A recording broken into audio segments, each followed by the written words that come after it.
राम राम भावांनो बहिणींनो. आज एका लय दिवसांनी व्हिडिओ बनवून राहिले बरं का. हे आता एका पाहुणे आलेले. स्वयंपाक झाला, घर झाला म्हणलं. बाकीच्यांचे जेवण झाले, आम्हाला जेवायचं आहे अजून. तुमच्या नाना पाहून घेतलं जेवण करून. बघा बरं, मला सोडून जेवण करून घ्या ते. गरम गरम पोळ्या खाऊ घातलं तरी मलाच नव्हतं. बघा बरं, आमरस केला, चपात्या केल्या, गवारी शेंगा केल्या, कोड्या. मस्त स्वयंपाक बनवलाय. संगमनेरचे पाहुणे आलेले, ताई दाजी कालपासून आलेले. आता चाललंय. आलोय मी शेतात आलोय. आणि हा बघा, आपण आपलं वावर आहे का नांगरून टाकलेलं आहे. द होल वावर इज आवर, नांगरून टाकलेलं आहे. आणि हा भाऊचा ऊस आहे, त्याचा ऊस आहे. आणि आपलं वावर आपण नांगरून टाकलेलं आहे. आपण मका केली होती, मका काढून टाकली. आणि मग आता आपलं चालू आहे. असा मस्त सूर्य मावळतीला गेलाय. कसं दिसतंय, कसं दिसतंय सूर्याचा लाल गोळा. तर मस्तपैकी वावर बिवर असं नांगरून टाकलेलं आहे आपण. आणि वावर नांगरल्यामुळं काय होतं माहिती आहे का, जमिनीचा पोत सुधारतो. शेतकरी तुम्ही पण, तुम्हाला काही सांगायची गरज नाही, पण तरी बी आपलं येडवाकडं सांगायचं तुम्हाला, आहे का नाही. तर भाऊ नाही का, या ऊसात कांदी केली होती, कांदी काढलेत.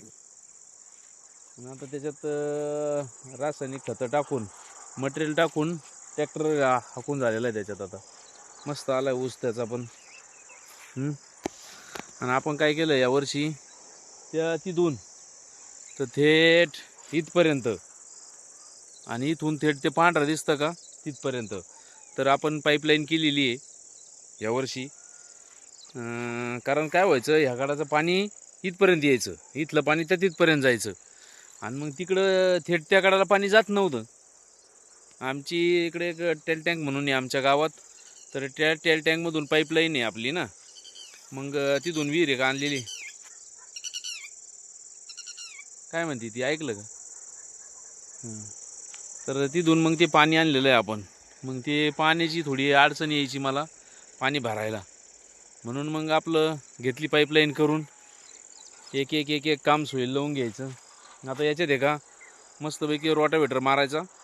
रोटावेटर मारल्यानंतर सरी पाडायची आणि कपाशी करायची, आहे का नाही. मग मागच्या वर्षी कपाशीत आपल्याला चांगलं परवडलं होतं. या वर्षी बी आपण कपाशीच करणार आहे का नाही.